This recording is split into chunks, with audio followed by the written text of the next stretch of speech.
Hello everyone, welcome back to my channel. I'm Kritika Agrawal and this video is going to be very awesome.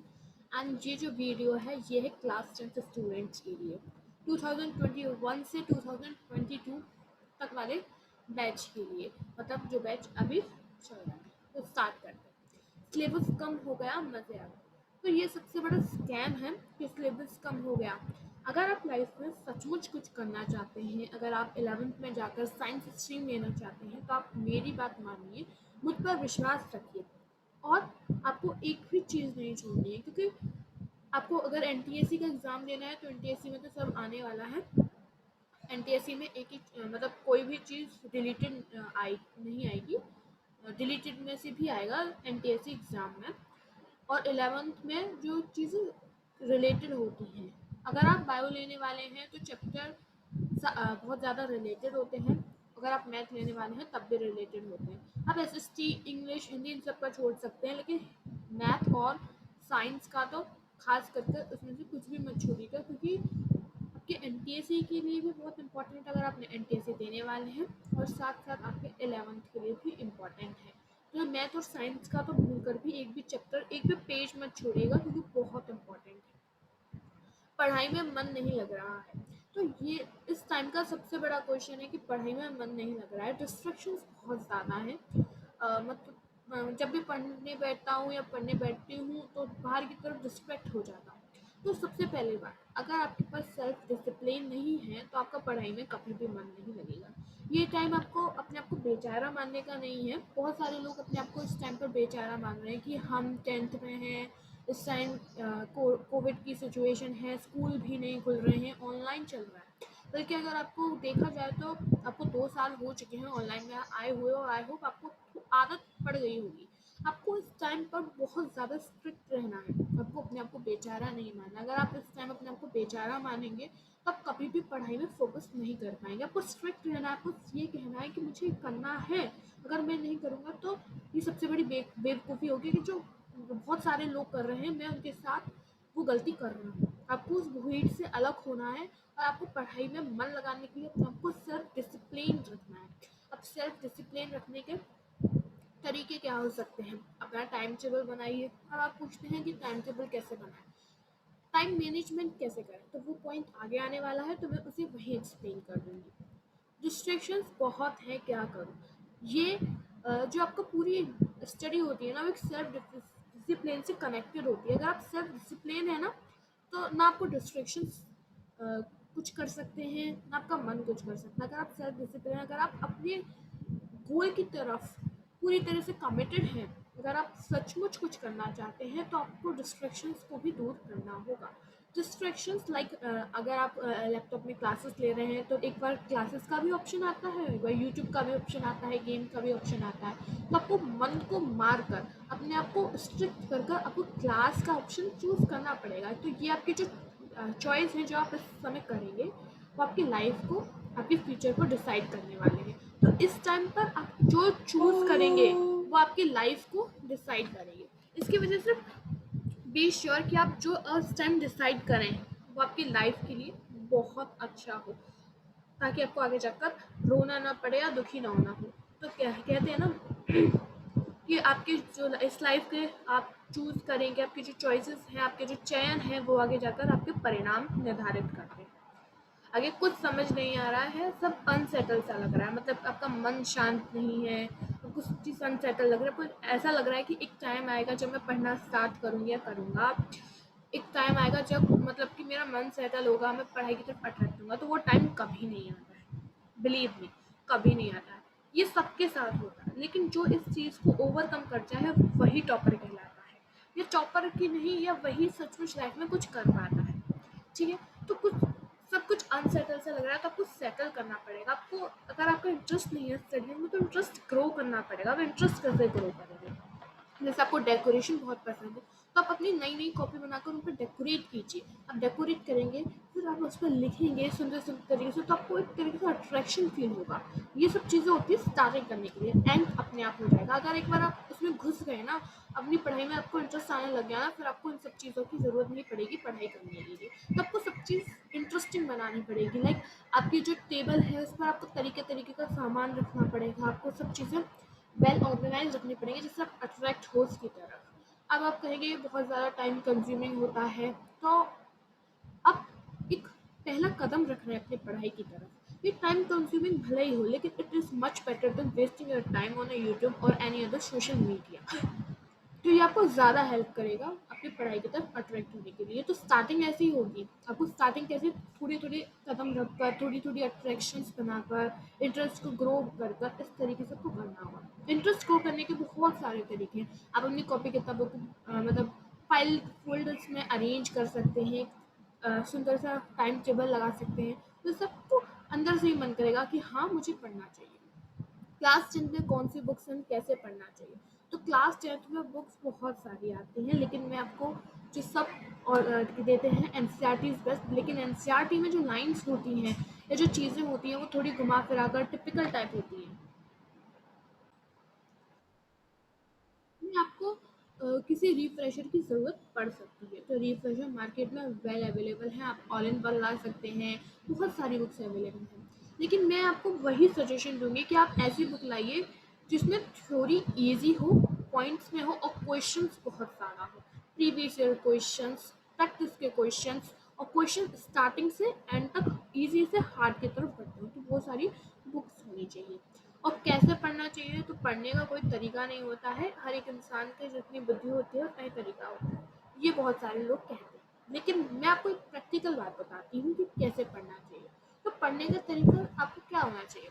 अगर आपने coaching join कर रखी है तो आप मैं आपको स्टार्टिंग से बताती हूँ। जैसे आपने साइंस का फर्स्ट चैप्टर स्टार्ट होने वाला है, तो आप कोचिंग से पहले एक बार फिर पढ़ लीजिए। पढ़ लिया, फिर कोचिंग में उस चैप्टर को समझ लिया। अब कोचिंग से डीपीपीज मिलती हैं, डेली प्रैक्टिस पेपर मिलते हैं। अब कोचिंग कौन सी ज्वाइन करें, ये भी बहुत बड़ा क्वेश्चन है। तो इस टाइम सब कुछ ऑनलाइन चल रहा है, तो इट वुड बी बेटर अगर आप ऑनलाइन कोचिंग ज्वाइन करें। बहुत ही सस्ती अवेलेबल है, लाइक यू मंत्रा है, फिजिक्स वाला है, इनकी कोचिंग बेस्ट है। इनकी रिकमेंडेशन मैं आपको देना चाहूँगी कि आप इनमें से ज्वाइन करें, क्योंकि इनमें कोचिंग्स में क्या होता है, वेल ऑर्गेनाइज चीज़ें होती हैं और ऑर्गेनाइज चीज़ें मन को अट्रैक्ट करती हैं। और उसके साथ साथ आपको एक चीज़ ऑर्गेनाइज वे में आप चलते रहते हैं, जिससे आपका सिलेबस भी ऑर्गेनाइज वे में कंप्लीट होता रहता है। मैं यहाँ ऑर्गेनाइज ऑर्गेनाइज क्यों बोल रही हूँ? क्योंकि ऑर्गेनाइज चीज़ें अट्रैक्शन प्रोवाइड करती हैं। तो आपको डीपीपीज मिली हैं, आप उस डीपीपी को चैप्टर को क्लास में पढ़ लिया, एक बार अपने आप पढ़ लिया, उसके बाद जो क्लास में नोट्स हैं उनको रिवाइज करके टीपीपी सॉल्व कीजिए। टीपीपी सॉल्व करने के बाद आपका वो चैप्टर चैप्टर नहीं, आपको उस दिन का टास्क कंप्लीट हुआ। उसके बाद आप किसी सेकेंड सब्जेक्ट पे जाइए। तो इस तरीके से आपको सब चीज़ें ऑर्गेनाइज वे में करनी होगी। टाइम टेबल प्लानर की बात मैं आगे बताऊँगी। कितनी आवर्स की स्टडी इज़ इम्पॉर्टेंट, सबसे इम्पॉर्टेंट क्वेश्चन। और लोग कहते हैं कि जितना मन करे उतना पढ़ना चाहिए, लेकिन एक पॉइंट ऑफ व्यू से मैं बताऊं कितने आवर की स्टडी होनी चाहिए, ये बहुत इंपॉर्टेंट और बहुत बड़ा क्वेश्चन होता है सब बच्चों के मन में, मेरे में भी था। तो मैं आपको बताऊं, देखो आपको सुबह सुबह क्लासेस होती होंगी स्कूल की 8 से 12, फिर कोचिंग की क्लासेस होंगी 3 से 4 आवर्स। तो आपके बीच में जितना टाइम मिलता है स्कूल और कोचिंग के बीच में आप रेस्ट कीजिए। अगर आप 1-2 घंटा पढ़ना चाहते हैं तो आप पढ़ सकते हैं। तो आप जो कोचिंग के बाद टाइम होता है उसके बाद 1 घंटे के रेस्ट के बाद आप 4-5, अगर आप कोचिंग और स्कूल साथ ले रहे हैं तो 4-5 घंटे की self study is very much important. अगर आप स्कूल की क्लासेस स्किप कर रहे हैं तो 7 to 8 आवर्स। अगर आप कोचिंग नहीं है आपके पास तो आप बाकी टाइम अपनी स्टडी को दे सकते हैं, क्योंकि मैं भी जानती हूँ अगर स्कूल और कोचिंग के साथ चल रही हूँ तो 4-5 घंटे निकालना भी बहुत मुश्किल हो जाता है, क्योंकि फ्रस्ट्रेटेड हो जाता है। लेकिन मैं आपको बताऊँ 4-5 घंटे बहुत होता है, क्योंकि आपने स्कूल में भी पढ़ लिया, आपने कोचिंग में भी पढ़ लिया, तो 4-5 घंटे अगर आप खुद पढ़ेंगे और तो आपको समझ आ जाएंगी चीज़ें। और ये बहुत ही प्रैक्टिकल बात है, ये मैंने खुद अप्लाई किया है। कभी कभार तो ऐसा होता था कि स्कूल और कोचिंग के टाइम पर मैं अपनी सेल्फ स्टडी ही नहीं कर पाती थी, तो वो दिन भी ऐसे स्किप हो जाता था। लेकिन जब चीज़ें आप एक बार समझ आ जाती हैं दिमाग में तो रिकॉल करने में थोड़ा ईजी हो जाता है। लेकिन हाँ, इतना ध्यान रखिएगा कि अगर आपने वो चीज़ पढ़ी है तो आप उसे 1-2 दिन के अंदर ज़रूर रिवाइज कर लें, इससे रिकॉलिंग पावर हो जाती है। लेट नाइट स्टडी या मॉर्निंग में पढूँ। मतलब कि मॉर्निंग में आपकी क्लासेस होती होंगी तो लेट नाइट स्टडी करना भी बहुत बेकार होगा। आपको 8 टू 6 7 टू 8 आवर्स की स्लीप इम्पॉर्टेंट होती है। लेट नाइट स्टडी आप 12 बजे तक पढ़ सकते हैं। 12 बजे से 8 बजे आपकी क्लासेस होती हैं तो 12 बजे तक सही है, लेकिन 12 बजे के बाद पढ़ना I don't think is good, because morning में भी आपकी क्लासेस होती हैं। और मॉर्निंग में अगर आपकी स्कूल क्लासेस हैं, अगर आपको कुछ समझ नहीं आ रहा है 1-2 क्लास में, तो आप उन्हें स्किप भी कर सकते हैं। रही बात अटेंडेंस की, तो अटेंडेंस का तो आपको ध्यान रखना पड़ेगा। आप ऐसा कर सकते हैं कि हफ्ते में 3 दिन अगर आप एक सब्जेक्ट की क्लास ले रहे हैं और दूसरे में आपको समझ नहीं आता तो उन्हें स्किप कर दीजिए। इस तरीके से आपको एक वेल सेटल करना पड़ेगा। जैसे कि मंडे को आपको साइंस मैथ सबकी क्लासेस हो रही हैं, ठीक है, मंडे ट्यूसडे वेडनेसडे थर्सडे, तो मंडे में आप ऐसे कर लीजिए मैथ साइंस और एसएसटी देख लीजिए। मैथ साइंस तो बहुत इंपॉर्टेंट, तो आप वो 6 के 6 डेज रखिए। अब एसएसटी है और बहुत सारे सब्जेक्ट हैं तो आप उनको चला सकते हैं, ठीक है। क्योंकि एसएसटी में आई डोंट थिंक कि ऑनलाइन पे स्कूल इतना अच्छा दे पा रहे होंगे, इतना अच्छा कंटेंट दे पा रहे होंगे जिससे कि आपको समझ आ रहा होगा। तो आप कुछ क्लासेस स्किप कर सकते हैं जो आपकी कोचिंग में आपको अच्छे से समझ आ रही है। Time table and time management, तो टाइम मैनेजमेंट मैं आपको बताऊंगी। टाइम मैनेजमेंट आपको अपनी स्टडीज़ का बिल्कुल नहीं करना है। आपको टाइम मैनेजमेंट अपनी अदर अदर एक्टिविटीज़ का करना है। जैसे खेलने का टाइम टेबल करना है, आपको टीवी देखने का टाइम मैनेजमेंट करना है। अगर आप इन सब चीज़ों का टाइम मैनेजमेंट कर लेते हैं तो आपको जितना टाइम बचता है वो अपनी स्टडीज़ के लिए दे सकते हैं। और टाइम टेबल मेरे हिसाब से सब ये कहते हैं कि टाइम टेबल एक दिन को अपने बेसिस पर निर्धारित करना I don't think is a good thing.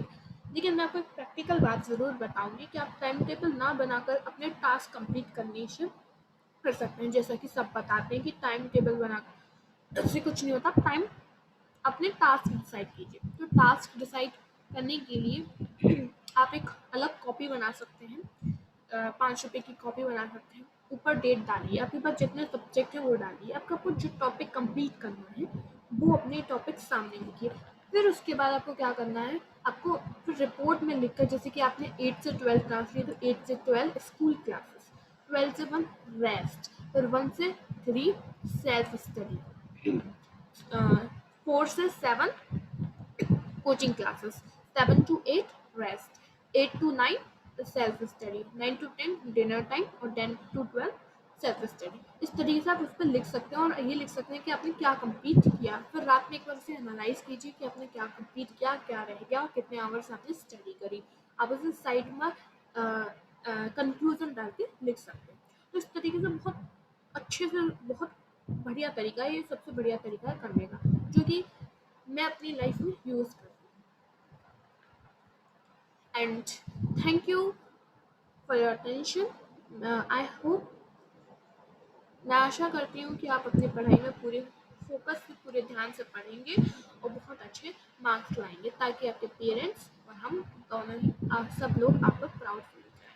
अगर आप इस टाइम पर बहुत ज़्यादा अकेला फील कर रहे हैं, वैसे अकेले फील करने के लिए तो ऐसा कुछ है नहीं है कि आपको इस चीज़ पता है, यूट्यूब वाले लोगों ने आपको बहुत ज़्यादा बेचारा बना रखा है। इस टाइम पे आपको बेचारा नहीं, आपको बहुत ज़्यादा स्ट्रिक्ट बनने की ज़रूरत है, जैसा कि मैंने पहले कहा था। और आपको टाइम टेबल नहीं, मैं एक कंक्लूज़न बता देती हूँ कि वो सब चीज़ें पढ़नी है, कुछ भी छोड़ना नहीं है। कोचिंग ज्वाइन कर लीजिए या आप यूट्यूब से पढ़ सकते हैं, लेकिन कोचिंग भी बहुत ही सस्ती अवेलेबल है, तो आप कोचिंग ज्वाइन कर सकते हैं। स्कूल की क्लासेस कुछ आप स्किप कर सकते हैं, कुछ आप ले सकते हैं अगर आपको समझ नहीं आ रहा हो तभी, ठीक है। स्कूल से आप वेल कांटेक्ट रखिए, आप सारे एग्ज़ाम्स वगैरह सब टाइम पर सबमिट कीजिए, बिकॉज एंड द एंड अगर कुछ ऐसा होता है तो आपके मार्क्स अच्छे से दिए जा सकें। तो स्कूल के साथ आप अच्छे से रहिए, स्कूल के साथ आप किसी भी तरह का जोखिम ना उठाइए और अपनी पढ़ाई करते रहिए।